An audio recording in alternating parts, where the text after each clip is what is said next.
Hello and welcome back to Deep Dive Cinema. Once again, I'm your host, Elliot. I'm your other host or co-host, Mira. Welcome back to Deep Dive Cinema and Happy New Year to you. Happy New Year to you. It's the first podcast of the year and we're kicking it off with a bang, but not the firework type. The giving free stuff away. The giving free stuff away. Yeah, so welcome back. We're today giving away a Funko Pop because if you like nerdy things... You probably got at least one that someone's giving Someone's probably got you one for your birthday or Christmas before.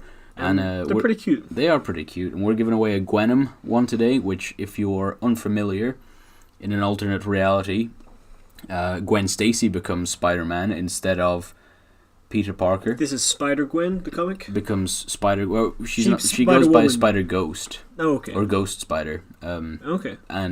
But in that universe, she also gets infected by Venom in a similar way, though Venom has a different origin. But Gwenom, which is a nice little play on words, is a fantastic little costume. It's really cool. It's got a lot of like little teeth coming out of places. It's got like the mouth goes all the way down her torso as well, and the tongue is kind of like belly button height, and it's a really cool weird, design. But it's very cool. Yeah, it's not a Funko Pop I've seen before, so when I did see it, I was like, I'm gonna get that, and we're gonna give it away on the podcast. So just a couple of ground rules for you. We're gonna give this away and send it to whoever wins. You can enter by being subscribed to us and commenting on this video that you're a subscriber. Yeah. And you can follow us on Instagram, and I'll put up a post on the Instagram as well, and you can comment on that saying that you are following us on Instagram. So is that what they have to say, or we're going to give them something else to comment? You can say whatever you want, but just, maybe mention that you want to win it. And put that in brackets at the end, but tell us a funny joke. Yeah, and the funnier the joke, the higher your chance. That's not true, actually. No, but if you follow us on both Instagram and YouTube, then you have double the chance of winning. Also. And a small caveat is that this is only available to viewers in the UK and Ireland. Yeah. Unless you're like, if you're in like France or something, maybe. I just mean I'm not shipping it to Australia because that's going to be more expensive than I'm willing to pay for this podcast with 15 viewers. Probably more expensive than the prize was in the first place. Yeah, probably. So just leave us a comment. It can be about anything, but if it's a good comment, you're more likely to win, obviously. Yeah. And if you're here for the first time, we don't do this often, but if we get like 5 subscribers from this, then I'll probably do it again. Seems like a good way to do it. Right, Elliot, what's going on? What's going on in the world of films? What have you watched recently?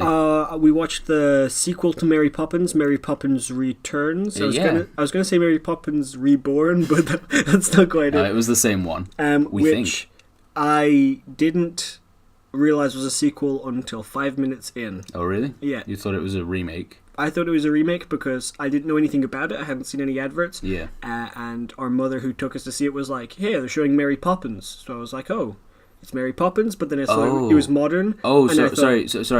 So I didn't understand that. You thought going into the film that it was just the original we were watching. Until we got to the cinema where I saw a poster and saw, that looks modern. It's Mary Poppins remade. Right. And then, so I was watching it. I was a little confused, and I was like, "Oh wait, no, there's too many children. This is a sequel." Yeah, it was a sequel. And how did you like it? I did like it. It was pretty good. It's go watch it with your mum because I felt that was the best way to watch it. Though that being said, everyone that I speak to who's like, "Oh, I love Mary Poppins. I watch it every Christmas and whatever," none of them know that Dick Van Dyke plays the old banker in the first one as well. Yeah. No one knows that. No. And they're like, "Oh, is that Dick Van Dyke, the banker?" And I'm like, "Yeah, just like the first one, but with significantly less prosthetics." Prosthetics, because he is old now. Yeah, he's like 93. Yeah.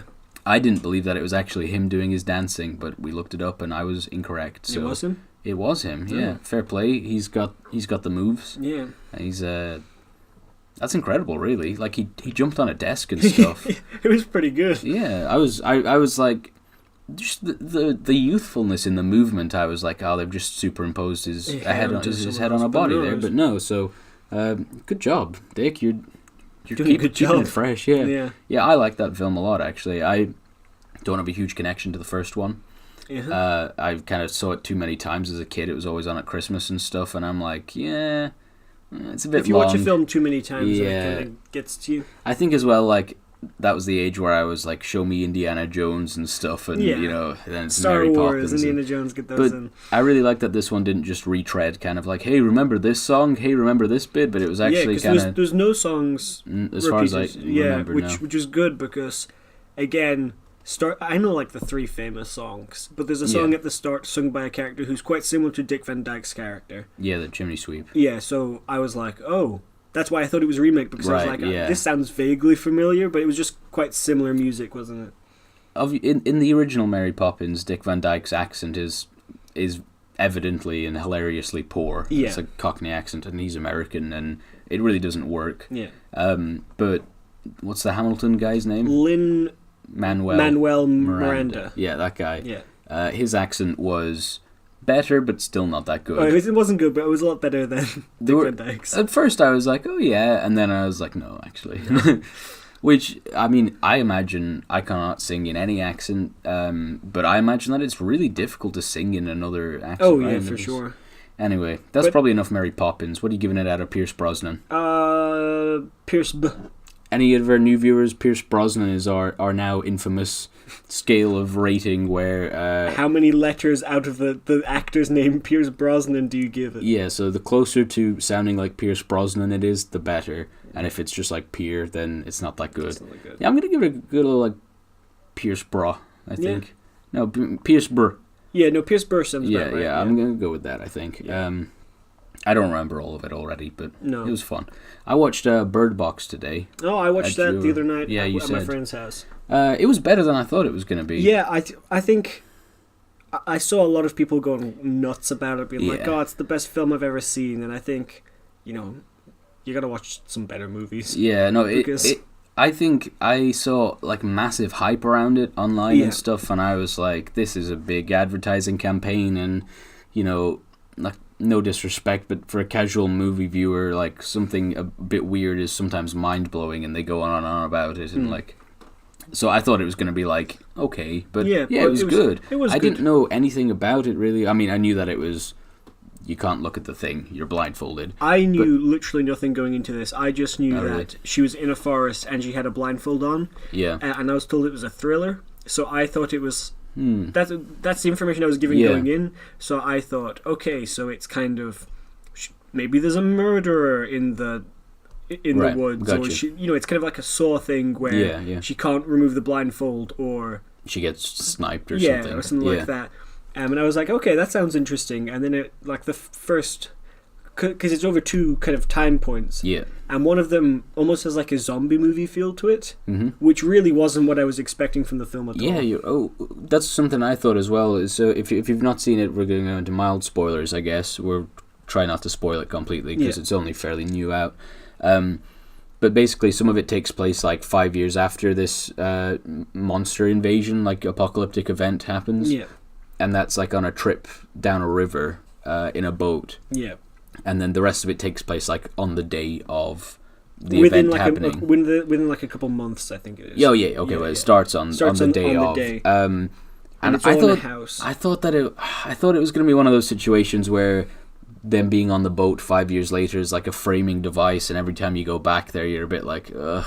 Yeah. But I felt like the context of the film itself made those framing devices more interesting with each visit as well, because the first time it's like a woman and her kids, and then the next time it's now you know that one of the kids doesn't belong to her, but you don't. They never tell you these things. You just kind of work them out. You've got to kind of the flashbacks give you a little bit more information each time. Yeah, but the flashbacks, though, it's worth noting, are significantly longer than the present day stuff as well. Yeah.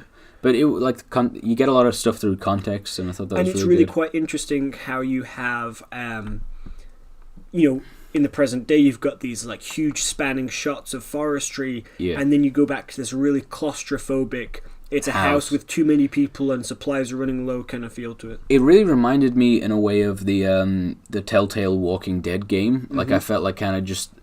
I've never been a big fan of the Walking Dead show, but those Telltale games were great, I thought, and having all these different personalities cramped in like a small house or wherever you're staying, and kind of them struggling to get along and stuff, that felt like really like along the lines of that. And actually, they put out that Bandersnatch Black Mirror episode this week where you could make alternate decisions. If they did a film like this, but with the alternate decisions where it could be like, are we going to kill John Malkovich or not? Like, because that would have been cool. There was a lot of options where it almost froze and you saw them making the decisions themselves. What are we going to do here? I would have been interested in that. But sure. This is a good film. Like, for me, it seems like people either love it or they're like, what was that? A Quiet Place did it first. Yeah. And, like, I think that they're actually pretty much on about level, you know? Yeah. I liked A Quiet Place, and it was a great film to see in a cinema, though I wish I could have seen Blind Bird, what's it called? Bird Box, yeah. Wish I could have seen that in a cinema, really. Yeah, I think it would have been better. Yeah, but it was the same kind of, they did that Don't Breathe one with the deaf guy or something like Hush? that. No. The one with the war vet in his house. Oh, yeah. And, you know, it's kind of like the cool thing to do these horror films with sensory deprivation, and it's kind of neat. I mean, we're running out now, so you can't touch it? That's okay, just run. Yeah. It also kind of reminded me of kind of the fear of, the Slender Man game where you can't look at the thing. Yeah. That game looks so bad now. If you look at it, I remember playing that, and like I was already kind of like, oh, I read about this online years ago and whatever, but when the game was like making the rounds and was viral and whatever, I thought that looked amazing. And now it looks garbage. It's so bad. But when we think back of old games, we kind of imagine them in the graphics they are today. Like we were talking about like a CD-ROM from like 2002. Yeah, where there was dinosaurs, and I don't even want to look it up. No, because in our mind, the dinosaurs are photorealistic. They look amazing. They're walking around our museum, but we know in reality they're going to be like Minecraft blocks, Oh yeah, it must have been really bad. I remember our father playing Halo on PC when we were young, and when you look back at the first Halo, it's like just polygons kind of smashing into each other now, but I thought it was like hyper real. I was like, damn, why doesn't Star Wars do this and stuff, you know? Yeah. This is the future, but anyway. When did the last Halo game come out? I couldn't tell you the name of a single Halo game. I think they're just Halo 1, 2, and 3. Oh, yeah? Maybe there's more, I don't know. The one with Master Chef? Oh, yeah, is Master Chef in all of them? I couldn't tell you. Just to be clear to any new viewers, we're not joking. we've genuinely got no clue. And we do think his name is Master Chef. I was just opening up my Netflix the other day, and the trailer for Bird Box showed. Yeah. Started playing. And it was the bit at the start when she's doing a painting, which I had completely forgotten about. And it's a big group of people, and she's like, it's about people's inability to connect. And I was like, oh, that's what the house bit is. I get it now. But I just completely forgotten this part of the movie was a thing. I feel like this is going to rub some people the wrong way, that film as well, because I know a lot of people who are like, I don't want to have kids, and then this woman's like, I don't want to have kids because I won't like them, and then she's got kids and she kind of looks after them. Yeah. And a lot of people are going to be like, that's not how I'm going to be. Yeah. Well, guess what? You don't have to be the same as a movie character. You're right. But if you do, pick the Hulk. Yeah, you're right. He's pretty good. Actually, I'm going Freddy Krueger. Okay. I'm going Jim Carrey from The Mask. Okay. He had a pretty good job. I mean, he wasn't the happiest guy, but I'll take it. He was doing all right. Okay, cool. So there's some films we watched. I've watched a couple of other things as well, probably, but nothing that I'm super... Oh, I watched Upgrade. If you haven't seen Upgrade, this was recommended to me for like the last several, like 4 months or something like that.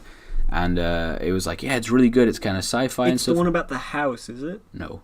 Oh. So it was like, yeah, it's really good. It's kind of sci-fi and stuff. I was like, okay, yeah, cool. I'll check it out when I get time to it. And then someone said to me, this is like Venom if it was good. Okay. And I was like, okay, yeah, I'll check that out. And yeah, it's good.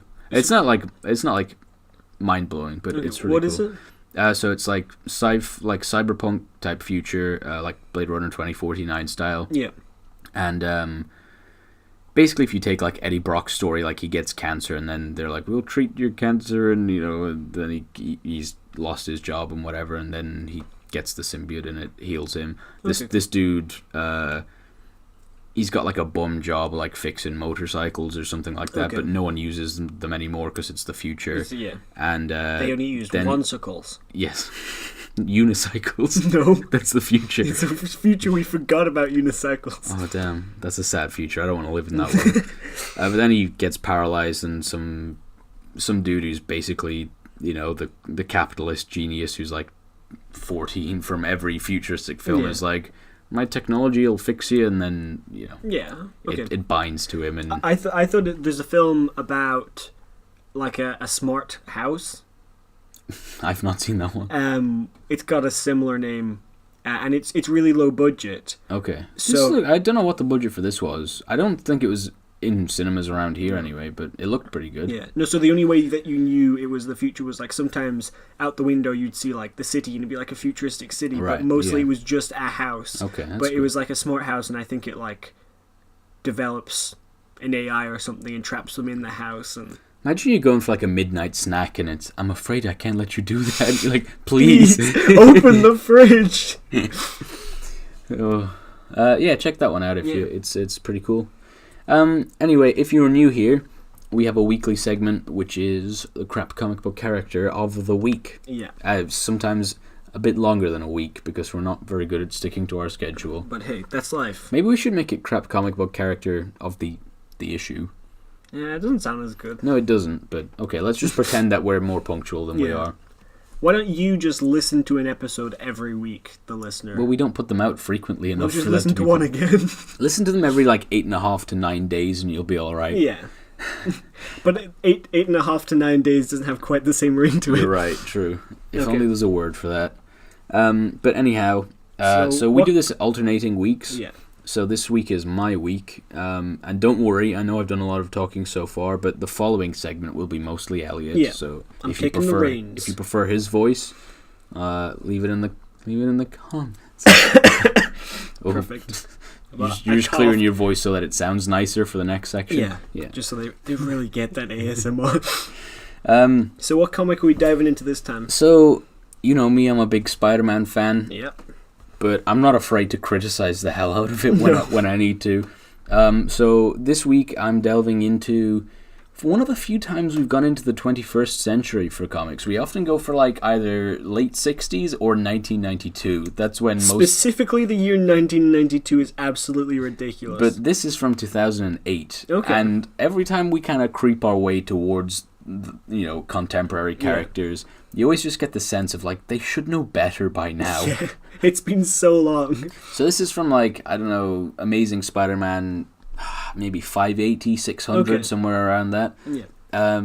So we've already gone through the whole One More Day thing where Peter sells his marriage with MJ to Mephisto in order to keep Aunt May alive and stuff. So we're in this really weird time period of there's loads of new characters.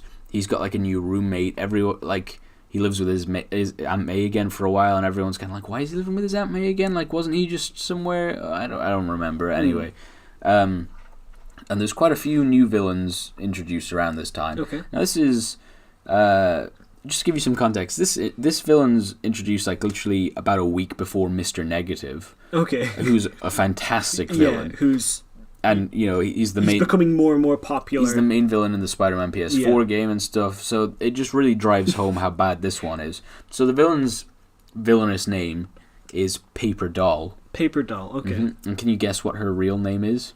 Her name is Pepper Dollini.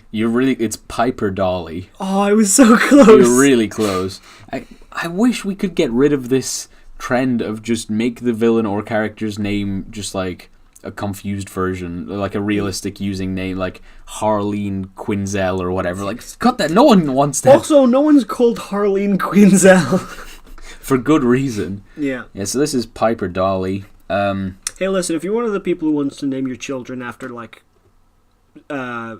pop culture characters, there's so many better than Harleen Quinzel. Please, I'm begging you, don't call your child Kevin, what's his name? Kevin Smith, the director and film critic who always wears the hockey jerseys. Oh yeah. I think his daughter is called Harley Quinn Smith. Oh really? Which is dude, don't do that. He needs beaten up. You've heard it here first, folks. Well, probably not first, but no, probably. Look, I'm just this podcast is me trying to cut any ties with people that I may have in the future, in the industry. So, all right. Anyway, so just a bit of context, right? J. Jonah Jameson had a couple of heart attacks. Okay, probably because of his ridiculous blood pressure. Yes, his newer wife, who kind of down the line, his newer wife sells the Bugle. Okay. While he's in hospital because they need the money to keep him in hospital. Yeah. And even when he's like coming around from heart surgery, he's like, I need to get back to the Bugle. So it's taken over by this dude called Dexter Bennett, who's just kind of like a businessman. Okay. And he changes it from the Daily Bugle to just the DB. It's like a snappier, more tabloid name. Yeah. And then it just kind of becomes like trash. It's like tabloid, following celebrities around and what have you. As opposed to following Spider-Man around. Well, no, the Daily Bugle has like some credibility. It's just it's obviously like an anti vigilante. Anti-Spider-Man newspaper basically. But they like Jameson loves Captain America and has like a picture of him in his office and stuff. It's just Spider-Man. But anyhow, and Pete has kind of things have spiraled for him. I don't really know how he ends up where he is because it's just kind of like everything changed and had to snap into place to fit the truth that he never married MJ anymore. Yeah, so it's kind of a bit of a kind of messy after that storyline. So he takes up a job basically as a paparazzi for the DB, like going around taking pictures, and it's a lot easier for him because now there's the internet. He can just be like, "Where is the celebrity?" and then go there and climb on the ceiling to take pictures of them and stuff. So basically, he's making pretty good money from it. Okay. Anyhow. First. There's a film actor called Bobby Carr who, as far as I know, has never been introduced previously, but he's like the dude. He's like the Tom Cruise or the whatever of. No, keep going. Name who you think is the most popular people around. Is it? Gee. I'm gonna show my age here. It's like Dick Van Dyke. Is it Dick Van Dyke? No, it can't be. It's gotta be. Oh, geez, some dude with a mustache, probably. I mean, probably. Yeah, I know. Like Frank Sinatra or something. Okay. Anyhow, so this Piper Dolly is just a normal kind of late teenage, early 20s girl who lives with her parents, and she starts stalking this dude, Bobby Carr. She's got like his pictures all over her wall, and she's like, I love him, and he's the best, and I'm gonna marry him, and every time he dates anyone, like... It's all over the DB, and she's like, that's silly. That should be me. Yeah, exactly. Like, God, I'm showing my age again here. Are One Direction still a thing? No, they broke up. They broke up. Yeah. Okay, well, the way people were just, like, mad crazy for them and would, like, send them their fingers and stuff. Yeah. Well, she's like that, anyway. What's the new One Direction? Did anyone replace them? Who's kind of big at the moment? It's just K-pop. Everyone just... Yeah, BTS is the big one. I don't know. I'm getting off topic, but, like, how do, like, kids listen to K-pop when they don't speak Korean and stuff? Do they just, like how it sounds? Someone sent me a K-pop song, and it had a lot of it was in English. Oh, really? Yeah. I've not listened to it, so I'm not saying it's bad. It's gone over my head, Yeah. Too much goes over my head now. I know that sometimes I feel like I'm aging really quickly, man. Sorry, we're getting existential real quick. It's just, I think BTS is big, but does BTS mean behind the scenes? I think so, yeah. Okay. Or it means, bring tomatoes, son. No, it's Big Time Rush. It's the quiet version of Big Time Rush. Yeah. Damn, Nickelodeon's getting a residual. Wait, was Nickelodeon Disney or Wait, no, what was Big Time Rush Disney or Nickelodeon? It's one of them. You're right. Watch it be Cartoon Network. Yeah. Their first live action property. Anyway, that was a tangent, and we're back. So she loves this guy. She loves this dude. Bobby Carr? Bobby Carr follows him everywhere. I remembered. There's this whole thing where they've kind of drummed up, oh, he's got a secret girlfriend and he doesn't want anyone to know who the girlfriend is, and blah blah blah. Anyway, she goes home and her parents are scientists as bloody usual. Yeah. She gets stuck in a dimensional compressor or something. That's probably why Peter can't get a job as a scientist, because everyone in this universe is a scientist and the best. Tests it on themselves as well. Yeah. So she becomes two-dimensional. Okay. So her powers now are, she's two-dimensional, she can get underneath doorways, she can kind of float around a bit because she's so light. Yeah. And she can also kind of, like, disguise herself like chameleon-esque. Like if she goes up against a wall, she can take on that color or whatever. Go transparent, basically. So you can still kind of see her outline, but not like... Not easy. Anyway. So, yeah, she's like, I've got these powers. I can use them for good, which is just stalking Bobby Carr more effectively. So then some paparazzi's like, Bobby, give us a photo. Who's the woman? Give us the information. If the people want to know who she is.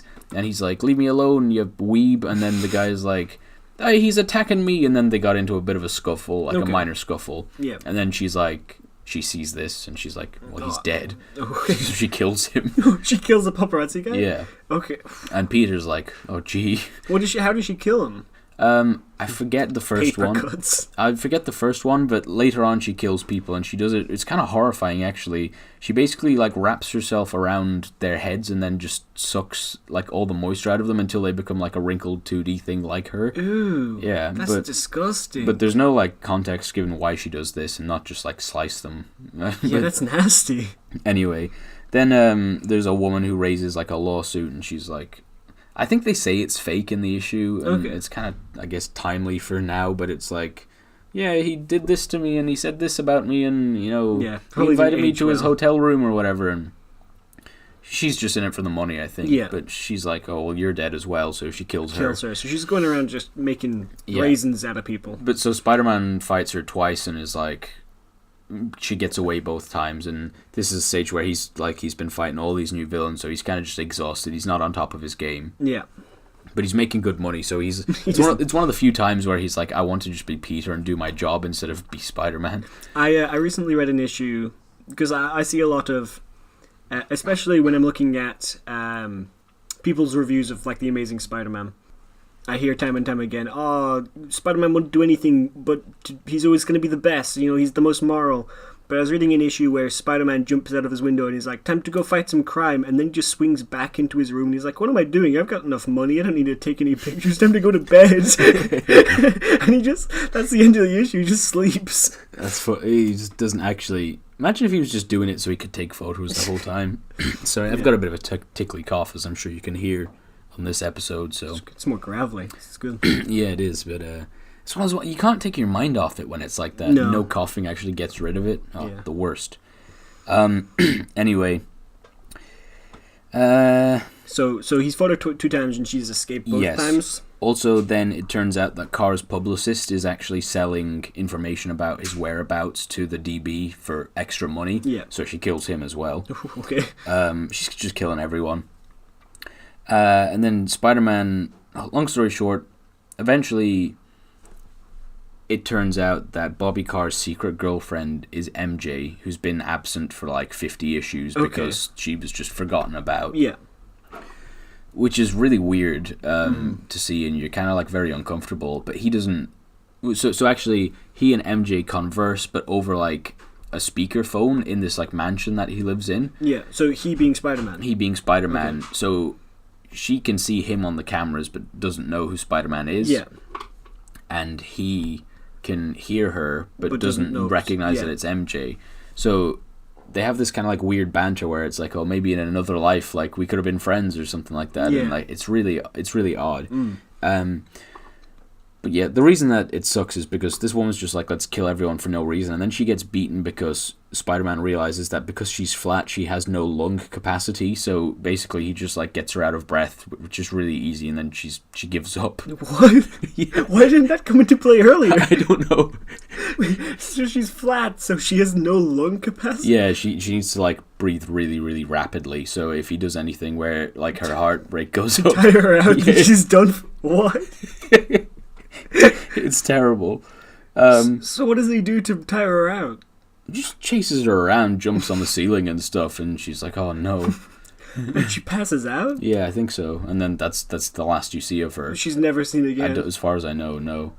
She's like paper. There's so many... Paper has so many weaknesses. Yeah, it really does. He could have just punched a hole in her, surely, as well, if he wanted to. Or just use his strength to hold her, fold her up. Crumple her up into a ball. Throw her in the trash. Yeah. So yeah, but I think what I found funniest about this is that in the weeks ahead, Mr. Negative and other villains who are good are introduced, and then at the end of like one of the following issues, you see Spider-Man stressing about all these new villains that he's meeting, and he's like, "Oh gee, Mr. Negative, the new Vulture, paper doll," and I'm like, what? That's not a cause for stress. One of these things is not like the other. Like, she's literally no bother whatsoever. Can you imagine the universe in which Mr. Negative was a flop and paper doll became the new big... I'm glad we don't live in that universe. What would the PlayStation 4 game be like if it was just paper doll? They better have a paper doll DLC soon. Oh, yeah. I'll pay anything for that. What do they got? They got one for Tombstone, one for Black Cat, and now paper doll. Yeah, paper doll. Anyway, I thought that Chloe Grace Moretz, who's that actress who is from like Kick-Ass and stuff, she could maybe play this character, because I haven't seen her in that many things, but I feel like she could do kind of stalker fangirl pretty well. I can get that. Maybe try to like up the creepy of the stalker fangirl bit. Yeah. And maybe make it like a real life actor as well instead of Bobby Carr. I think that'd be interesting. That would be cool, yeah. Because surely in the MCU some real life actors exist, because like they talk about Leonardo DiCaprio and stuff in Ant-Man, don't they? They're like, he was killed in Titanic, so like some real actors do exist. Yeah. Only the ones who aren't characters. Yeah. Yeah, that's weird. Do you think when they mention like Leonardo DiCaprio, they're like, well, we can never sign him on for anything now? Or they'd have to have in his film, a Leonardo DiCaprio film comes on and it's Paul Rudd. And I thought you were going to say, and everyone's like, damn, you look really like that guy. And he's like, nah. No, you just like superimpose Paul Rudd's head onto like Leonardo DiCaprio films, and they're like, there he is. It's him. Imagine a mix of Titanic and that scene from... what was the one where the guy rolls down the hill on the wheelchair and then Mac and Me? Mac and Me. Now that's the crossover I want to see. So yeah, that's that. That's our crap comic. She sucks. She does. She does. She's one time, because in our first ones we talked about the Tin-Eyed Man who has all the strengths of a human eye on his fingertips, and all the weaknesses of a human eye on his fingertips. But she is just all the strengths of paper, which is good against rocks. Little, yeah. And all the weaknesses of paper, many. Get her wet. Like she wraps herself around the dude's mouth to like suffocate him or whatever, and like just rip it. It's paper. Yeah. You can do that.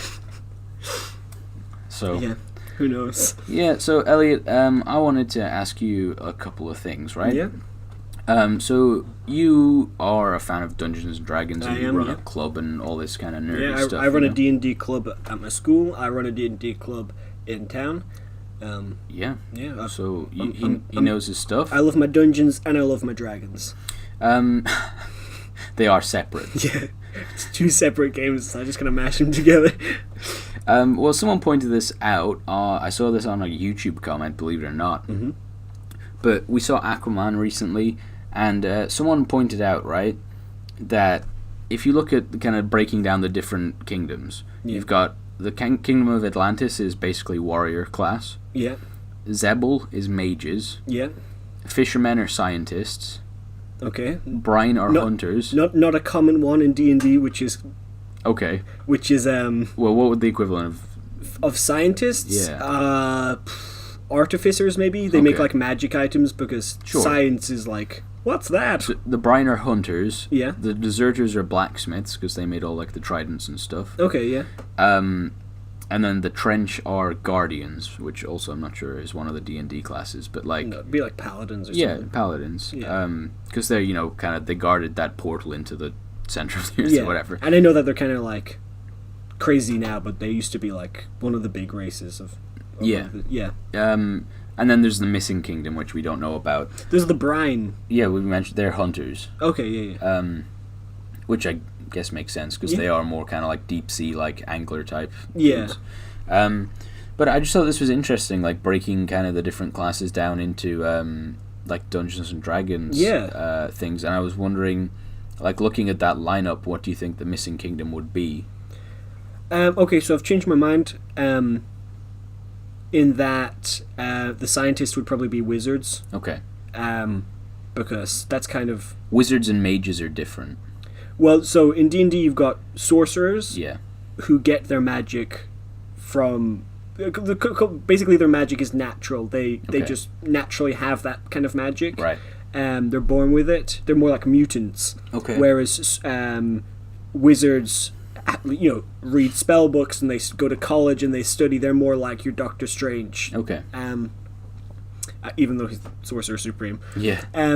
But so that's kind of the difference between them. Whereas, like, if you were doing sciencey stuff, then you kind of learned, and if you okay. I think Mira, she just kind of does her magic, so that's more natural. So what's missing? Rogues. Rogue is pretty common in most RPG games. To go rogue means to kind of disappear as well. So that would be super fitting for the Missing Kingdom, right? So rogues, thieves, spies, that kind of thing is a common one. What else?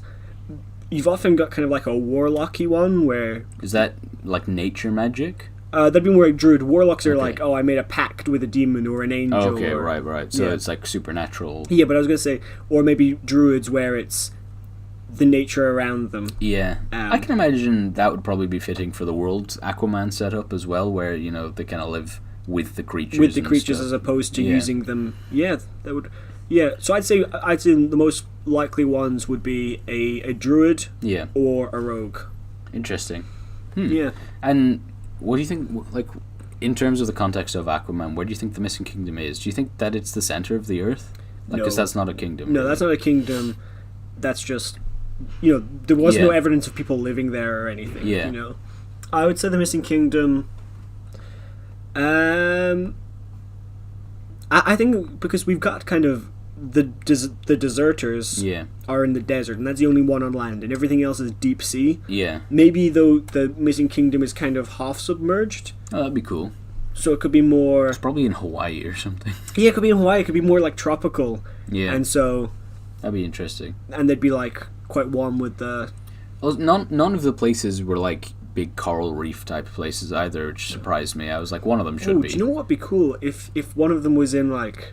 Antarctica, it froze over. That's why it went missing.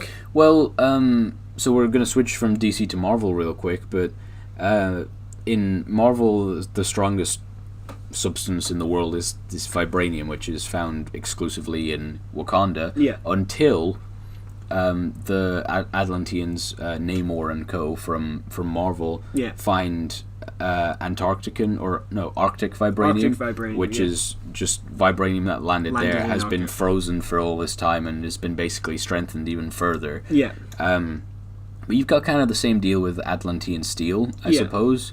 So it would be interesting if, like, Atlantean steel was tampered by somewhere super, super cold, and that they had to get the steel from there and whatever. And discovered that could have been like what brought the kingdoms kind of together as well in the first place. Is that they needed the steel from here and the forgery from here, and if you were going super far north or super far south,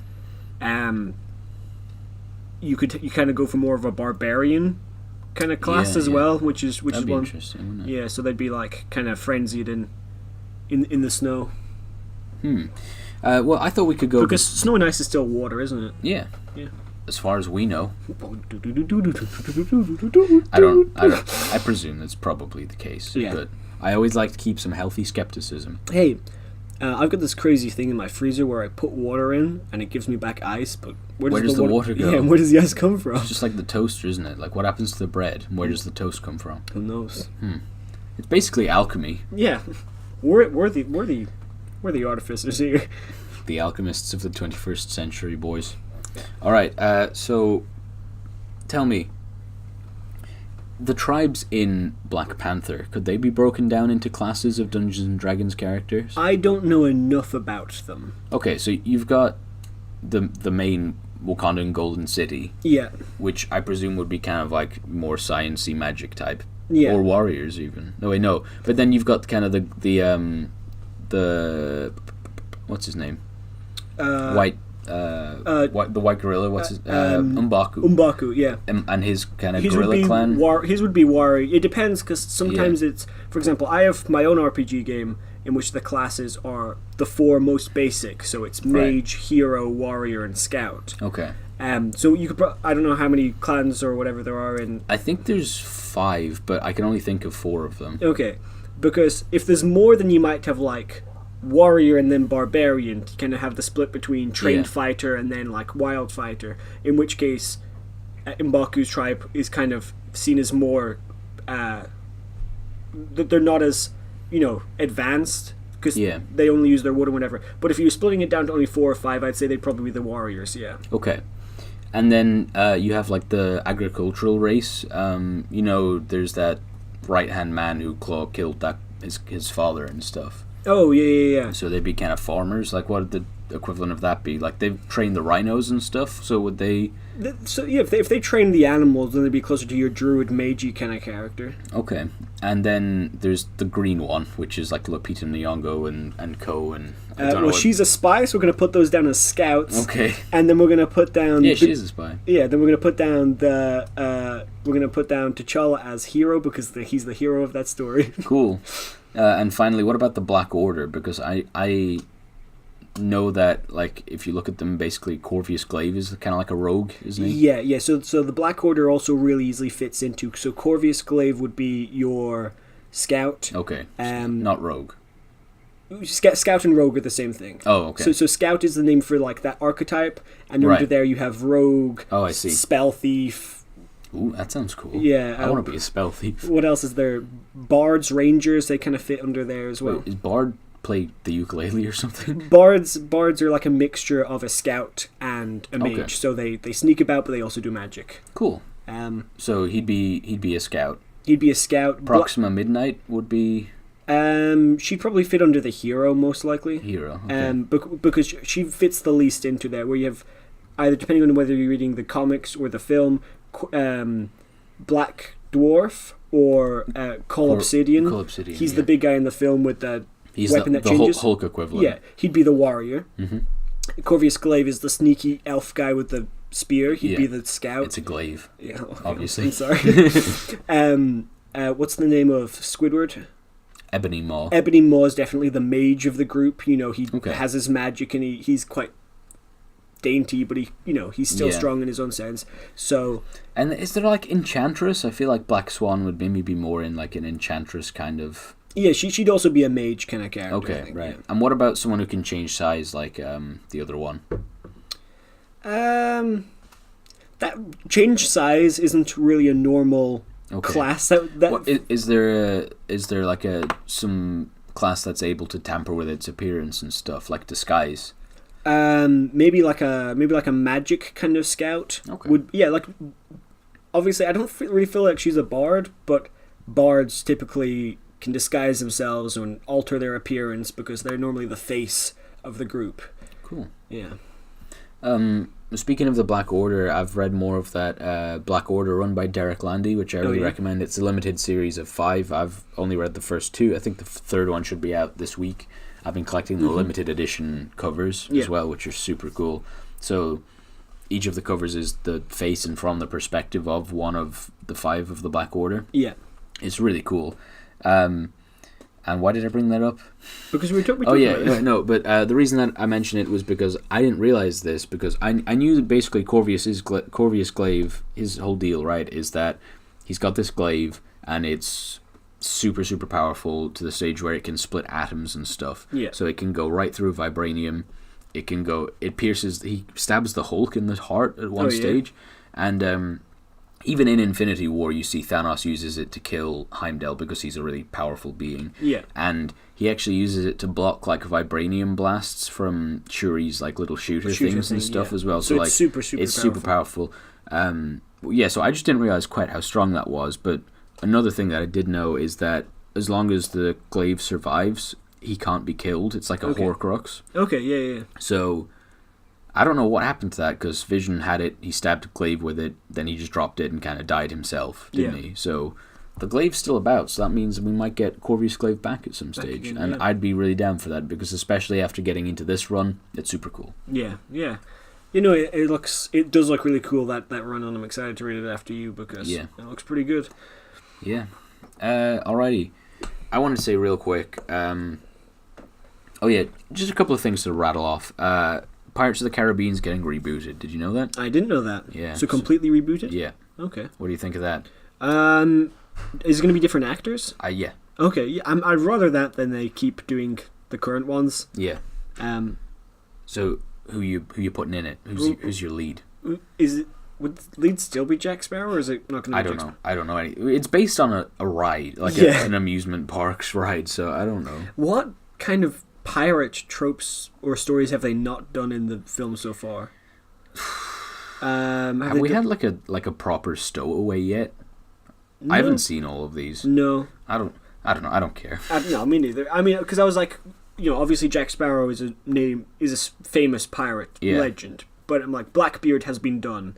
Davy Jones has been done. Is there any other famous pirate we could have as? There was that female pirate who.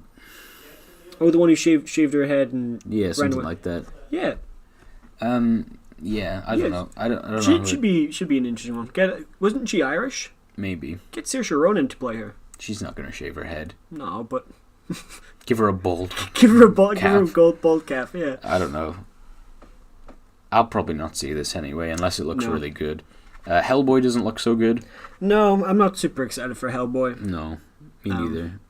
I've never been a big fan of the comics or anything, so... Maybe, what I'll do is I'll read some Hellboy before it comes out. Yeah, same. So we can have a little talk about it, maybe do a crap comic book character, because he's killed so many monsters, there's bound to be a paper doll in there somewhere. It looks way too, comedic, I think, for the edginess that you want from Hellboy. Yeah. So, I don't know about that. This week I met an actor who is going to appear in the upcoming Godzilla King of Monsters or whatever. Yeah. And he's a creature actor who was brought in to play the right head of King Ghidorah. Yeah, the big 3-headed snake dragon monster. Yes. And I wanted to mention that because I thought that this was really cool that they are bringing in 3 different actors to play each of the heads. Yeah. And they're not meeting each other or being given the same direction or to give them different personalities and movements and stuff with the motion capture. It's each head is an individual person doing it with no reference to what the other's doing. Yeah. Yeah. It was just, I wanted to mention, I thought it was really cool. Yeah, it is really cool. I like that idea that... I love that kind of detail in films as well, That's the kind of difference that can make or break it from just like a big CGI monster to something you remember. Yeah. I guess, obviously, they'll have a lot of... They'll have a lot of footage, so they're not ending up with it's the final scene and all 3 of them are just waving about or going through each other. Yeah, probably. Yeah, they'll take a lot just clipping into each other. or all of them are all leaning to the left when Godzilla's right in front of him. And he's like, what are you looking at? I'm right here. I presume that'll be fixed in post and stuff, but that sounds like such a cool job to direct creature actors and stuff. Yeah, and from what I've seen... What you see of it in the trailer, it is cool how they all move. I'm excited to see more of all those monsters. It reminds me, it's almost stop motion-y in the way it moves, I think. Is, yeah. But that's cool. It's like a callback to the old Godzilla, Yeah. Okay, cool. Final question before we wrap this up, Elliot. This year is a big year for comic book films, and I wanted to ask you what you think the best one this year will be. Can you run me through what I got? I am, yeah. So in order, as far as I'm aware, unless anything changes... We've got Captain Marvel. Yep. We've got Avengers Endgame. Yep. Shazam. Okay. Dark Phoenix, if that comes out. Ever. New Mutants, if that comes out. Spider-Man Far From Home. Okay. Hellboy. Glass, actually, now I'm seeing this, it's not in order because Glass is coming out in January, I think. And what's Glass? Glass is the M. Night Shyamalan one, which is the Unbreakable and Split sequel. Oh, yeah. Which is technically not a comic book film, but it's a superhero. It's a superhero film, yeah. Joker, with whatever's going on in that one, okay. And Spawn, which is supposedly coming out this year. Okay. So what do you think? What do you think is going to be up there? Because I've seen absolutely nothing of it. Spawn's going to take our hearts. It's going to probably blow us away. No, I think Endgame's probably going to. Was the question be the best or do the best? Be the best. I think Endgame's going to be the best. And do the best. And do the best. And I've got high hopes for Far From Home. Yeah. Because I'm really knee deep in Spider-Man right now. Yeah. I'm loving my Spider-Man comics, films. You get your Hydro Man and Molten Man and stuff. Yeah, coming up. I watched Homecoming again recently. Really enjoyed it. So I'm hoping it's a toss up between them. Yeah. I think Joker's going to do a mad amount of money and be better than people expect, but still not that great. Yeah, sounds fair. Yeah, what was the... There's a lot of forgettable movies this year, I feel like. What was it, like, instead of doing like a... Well, now it's 2019, my best movie of 2018 was... Well, it was the most, like, It was the most film. I've completely forgotten about The Incredibles 2. Oh, yeah, me too. Like, I watched a review on that, and I was like, I can't remember it. It got really high praise, but I was kind of just like, yeah, it's more of the same. Yeah. It at the end of the first one, it's like, oh, everyone loves supers again. And then at the start of that one, they're like, oh, no, now he hates... It's like, it's been 5 minutes. It really has. It's more changeable than what people think of Superman in the DCEU, or honestly. The worlds of DC, which is what it's officially called, right? I guess. I think Ready Player One for me was like one of those films that you're like, geez, that came out this year. Yeah, whoa, it did, huh? Yeah, and Black Panther I think is good. It's not. It's not amazing, but that's like it's crazy so to think ago. that came out like less than 12 months ago. Yeah, it's mad. That is. Yeah. No, a lot of. I didn't watch a lot at the start of this year. I guess though, probably the most films aren't ones that are coming to mind right now because we don't remember them. They're so yeah. I gotta shout out Mission Impossible Fallout for being so good this year. That was so good. It was so much fun. We went to watch that on my 18th birthday. Really? Yeah. Oh yeah, we did. Yeah, and it was... that was top real notch. good. Yeah. Yeah. I had a good time with that. What was your favourite film this year then? Mission Impossible was up there. Yeah. Oh, I mean, I think it's going to have to be Spider-Man Into the Spider-Verse. Yeah, really. I know I'm... Ahead of Infinity War. I think my top 3 would be Spider-Verse, Creed 2. Yeah, Creed 2's up there for me. And then Infinity War, and then in second, they're like joint first place. Second place would be Mission Impossible. Yeah. Yeah. Oof, it's tough. Yeah, because... It's tough out there. Yeah. Because I feel like I've only recently watched Creed 2 and Into the Spider-Verse, whereas I've had time to simmer on the other two. Yeah. So maybe the other two might drop, but right now those two are... Into the Spider-Verse, hot property. Yeah, it is. It's good. All right, okay, that's all I think for this week. That's all we have time for anyway, really, because otherwise, I don't know. There's nothing bad would happen, but just we have to wrap it up sometime. We do. Next week I've got my crap comic book character of the week. I've got a question for you. Great. I've started reading a new comic, which I'll talk about a little bit. Yeah, all good. What property is it? It's that comic Die.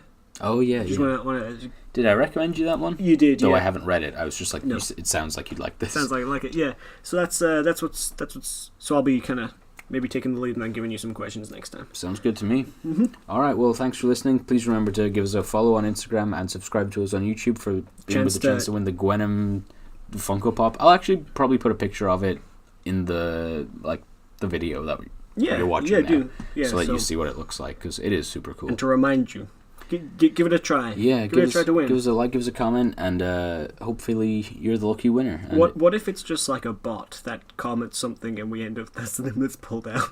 Well, then they won't enjoy it. So yeah, you're right. So joke's on them. Joke's on you, loser. Yeah. Well, thanks for listening, and we'll see you next week or in 8.5 days, likely. Yeah. All right. Stay safe. God bless. Hello and welcome back to Deep Dive Cinema once again. I'm your host, Elliot. I'm your other host or co-host, Mira. Welcome back to Deep Dive Cinema, and Happy New Year to you. Happy New Year to you. It's the first podcast of the year, and we're kicking it off with a bang, but not the firework type. The giving free stuff away. The giving free stuff away. Yeah, so welcome back. We're today giving away a Funko Pop, because if you like nerdy things... You probably got at least one that someone's giving Someone's probably got you one for your birthday or Christmas before. And they're pretty cute. They are pretty cute, and we're giving away a Gwenom one today, which, if you're unfamiliar, in an alternate reality, Gwen Stacy becomes Spider-Man instead of Peter Parker. This is Spider-Gwen, the comic? Becomes Spider... Well, she goes by Spider-Ghost. Oh, okay. Or Ghost Spider. Okay.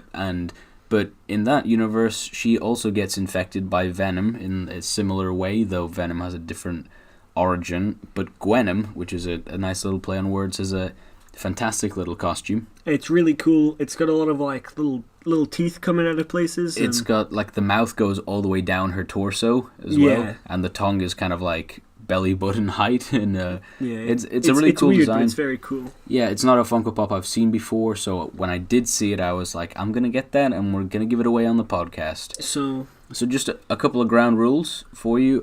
We're gonna give this away and send it to whoever wins.